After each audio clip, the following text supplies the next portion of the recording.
नमस्कार।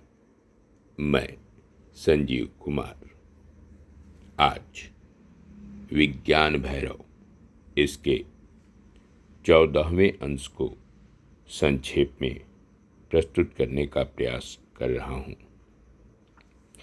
इस अनमोल कृति के व्याख्याकार हैं व्रजवल्लभ द्विवेदी जी।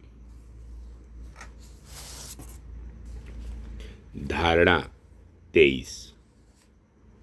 हे मृगेक्षणे, जिसके हृदय में शून्यता की भावना सरलता से न जम सके, उसको चाहिए कि वह अपने शरीर में विद्यमान अस्थि, मांस प्रभृति सभी धातुओं की शून्य रूप में भावना करे कि मेरे इस स्थूल शरीर में शून्य आकाश के सिवाय कुछ भी विद्यमान नहीं है।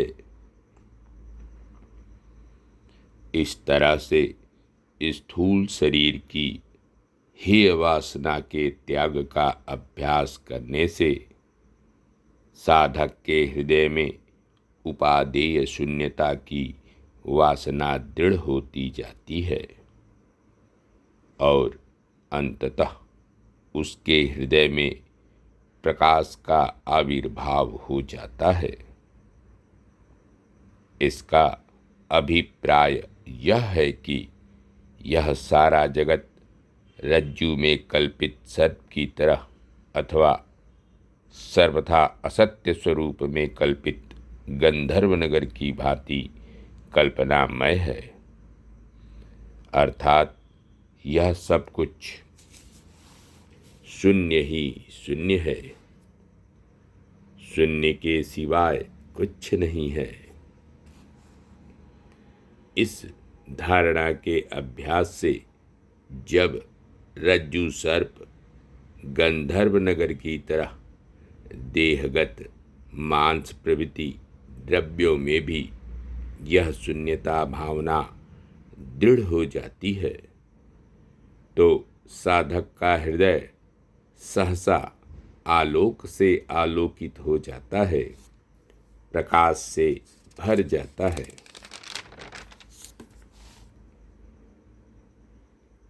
धारणा 24।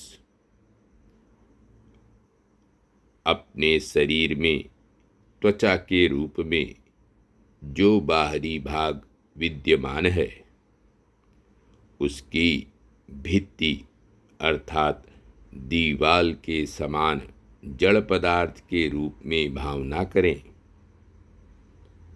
उस त्वचा से आवृत शरीर के भीतर कुछ भी सार रूप नहीं है।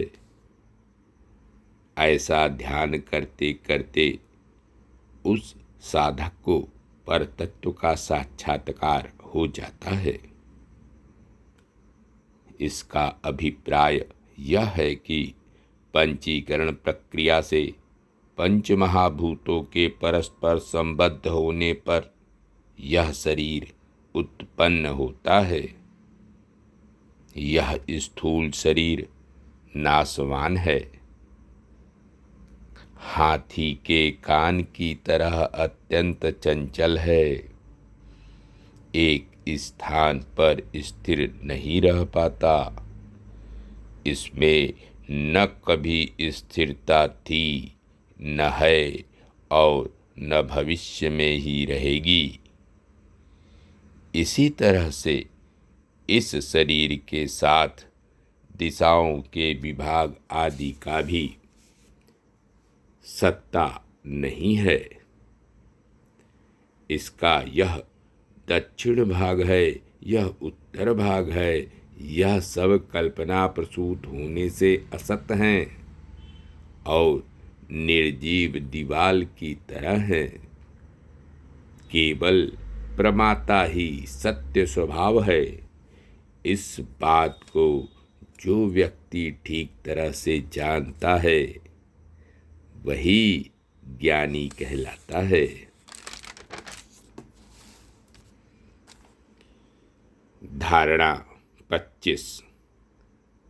हे सुभगे, हृदय में उत्पन्न हुए मनोहर आकाश में, अर्थात प्राण और अपान के मध्यवर्त स्थान में, जिसका आंतर और बाह्य इंद्रिय चक्र लीन हो जाता है, और जो उधर्व स्थान और अवर स्थान में विद्यमान पद्मों के संपुट के मध्य में भावना के बल से प्रविष्ट हो गया है, अर्थात उधर्वगत प्रमाण रूपी पद्म और अधः स्थित प्रमेय रूपी पद्म के मध्य में चिन्ह मात्र परमात्मा के अपने स्वरूप में स्थित हो जाता है, और इसीलिए चिन्ह मात्रता के अतिरिक्त अन्य किसी वस्तु में जिसका चित्त संलग्न नहीं है, वह योगी विश्वेश्वरता रूप सौभाग्य के परमानंद के विकसित हो जाने से अत्यंत स्पृहणीय अवस्था को प्राप्त कर लेता है, अर्थात बाह्य विषयों का उपराम हो जाने से उसमें आंतर प्रकाश की अभिव्यक्ति हो जाती है।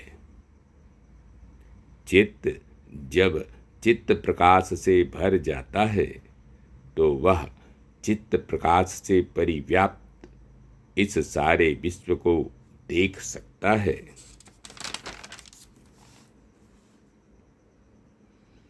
धारणा 26।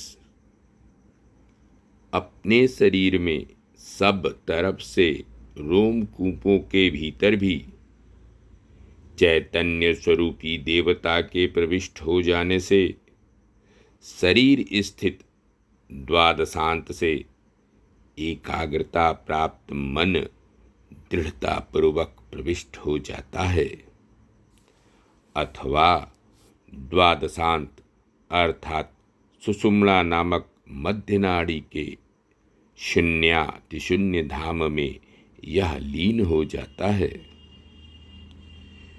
द्वादशांत में लीन हो जाने के कारण मन की वासनाओं का क्षय हो जाने से योगी का चित्त एकाग्रता की ओर दृढ़ता पूर्वक बढ़ता जाता है, और अंततः वह विश्रांति दशा में पहुंच जाता है, जहाँ की उसके हृदय में पर तत्व का प्रकाश आलोकित हो उठता है।